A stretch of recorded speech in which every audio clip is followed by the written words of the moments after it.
Mingla ba, Go Chemistry Channel ပြန်လည်ကြိုဆိုပါရစေ။ဆရာမဒီနေ့ Grade 11 Chemistry သင်ယူဟောင်း Triple bond compound တွေဖြစ်တဲ့ Alkyne, Alkyne ရဲ့ structure ကိုဘယ်လိုဆွဲတယ်ဆိုတာသင်ပေးမှာဖြစ်တယ်။ Lesson မစခင်ဆရာမရဲ့ channel ကို like share နဲ့ subscribe လုပ်ပြီးတော့ Chemistry lesson တွေကိုစဉ်ဆက်မပြတ်သင်ယူဖို့ညဘက်တော့မှာရှိတဲ့ bell လေးကိုလည်းတီးဖို့မိနေနော်။ Lesson ကိုစလိုက်ကြရအောင်။ဒီနေ့ lesson မှာ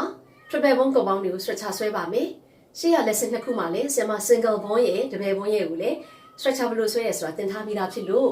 draw the structural formula of the following compounds ဆိုပြီးတော့မိကွန်းကတပုံစံနဲ့ပါပဲ။ဒီမှာအောင်ဆုံး 3,4 dimethyl ပါလေ 1 pentine ထုံးစံတိုင်းဆရာမ pentine လို့ပြောတဲ့အတွက်ကာဗွန်5လုံးကိုအရင်စဆွဲပါမယ်။ကာဗွန်5လုံးနော်ကာဗွန်5လုံးကာဗွန်5လုံးကိုဆရာမ single bond လေးကြီးရင်ထည့်ထားတယ်။1 pentine လို့ပြောတဲ့အတွက်ကာဗွန်နံပါတ်ကိုဆရာမဒီဘက်ကတက်မယ်ဆိုရင်1 2 3 4 ဘလောက်လဲ5ဒီနံပါတ်တွေကိုဆရာမခဲတဲ့နဲ့ရေးပြီးတော့ဖြည့်လို့ရတယ်1 pentine လို့ပြောခြင်းဟာ1နဲ့2ကြားမှာ bond ဒီ triple bond ဖြစ်ပါမယ်။ YNE ပါတဲ့အတွက်ပါလေ triple bond 1နဲ့2ကြားမှာဆရာမပါထည့်လိုက်မယ် triple bond ထည့်လိုက်ပြီးဒါဆိုရင်အစားထိုးက 3,4 လို့ပြောရတဲ့3မှာပါထည့်မလဲ methyl 4မှာပါလေ methylဒါဆိုရင်3နဲ့4မှာ methyl နှစ်ခုအစားထိုးပြီးပြီဖြစ်လို့ဒီကာဗွန်တွေမှာလိုတဲ့ hydrogen ကိုလိုက်ဖြည့်မယ်ဒီမှာ H 1 2 3 4 H လုံးမဲ့ထည့်မယ်1 2 3ဒီမှာလည်းတစ်ခုရှိပြီးသားထည့်စရာမလိုတော့ဘူး1 2 3 H လုံးထည့်ပါမယ်1 2 3 H လုံးထည့်မယ်1 hydrogen 3လုံးထည့်ဒါဟာ 3,4 dimethyl ပါလေ1 pentine ဒါတွေကိုစမလိုက်ပြီးတော့ဖြတ်လိုက်မယ်နောက်တစ်ပုံနံပါတ် B 6,6 dimethyl 3 heptine နဲ့ heptine ဆိုတော့ကာဗွန်ဘယ်နှလုံးရှိမလဲ9လုံးဒါကြောင့်ဆရာမကာဗွန်9လုံးကိုတန်းစီပြီးရေးပါမယ်1 2 3 4 5 6 7ကာဗွန်9လုံးကိုတန်းစီရေးပြီးပြီ3 heptine လို့ပြောတယ်ဒါဆိုရင်ဆရာမရှေ့ဆုံးမှာကာဗွန်နံပါတ်စတက်မယ်1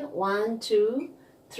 4 5 6ဘလောက်လဲ7 3 heptine လို့ပြောတဲ့အတွက်3နဲ့4ကြားမှာ triple bond ထည့်ရမယ်နော်1 2 3ရပြီအဲ့ဒါပြီးတာနဲ့ဆရာမတို့ကအစားထိုးတဲ့အခါမှာ6,6 မှာ dimethyl ဆိုတော့ကာဗွန်နံပါတ်6မှာ methyl နှစ်ခုဆက်မယ်ကာဗွန်နံပါတ်6ဒီမှာရှိပြီ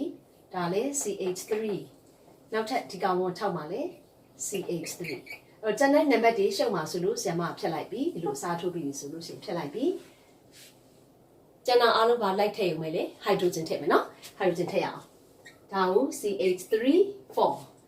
CH2 3 4 C 1 2 3 4 C 1 2 3 4ဒီစီမှာ hydrogen နှလုံးထည့်ရပြီလေနှလုံးဒီမှာကျတော့1 2 3 4ဖြစ်ပြီးတော့ဒီဟာကို CH3 ထည့်လိုက်ရင်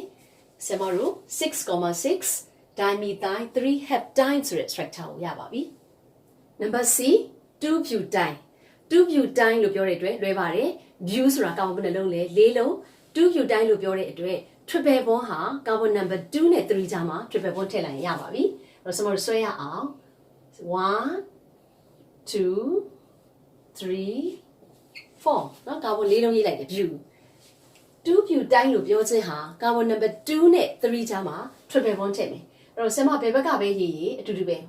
2 3 4ဒီဘက်ကရေးရင်လဲ1 2 3 4အဲ့တော့2နဲ့3ကြားမှာဆရာမဘာဘုံထည့်လိုက်မလဲ triple bond ထည့်လိုက်ရင်ဒါဟာ butane ဖြစ်သွားပြီ hydrogen လေးဆရာမတို့ထည့်ရအောင်3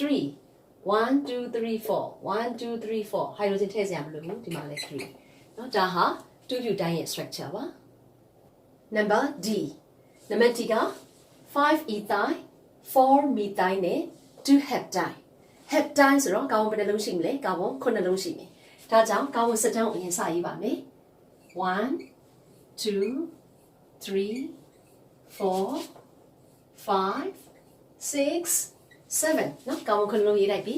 ကာဗွန်9လုံးရေးပြီးရင်2 heptine လို့ပြောတဲ့အတွက်ကာဗွန်နံပါတ်2နဲ့3ကြားမှာဆရာမ triple bond ထည့်မယ်ကာဗွန်နံပါတ်1 2ဘလောက်လဲ3 4 5 6 7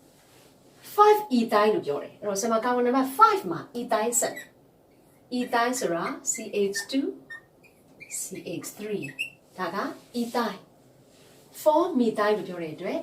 carbon number 4မှာဆိုတော့ methyl ဆက်နော်ဒီအပေါ်နံပါတ်တွေကိုဒီလိုတက်ပြီးဆိုရင်ဆက်မဖြတ်လိုက်မယ်ရှုပ်သွားမှာဆိုလို့နော်အဲ့တော့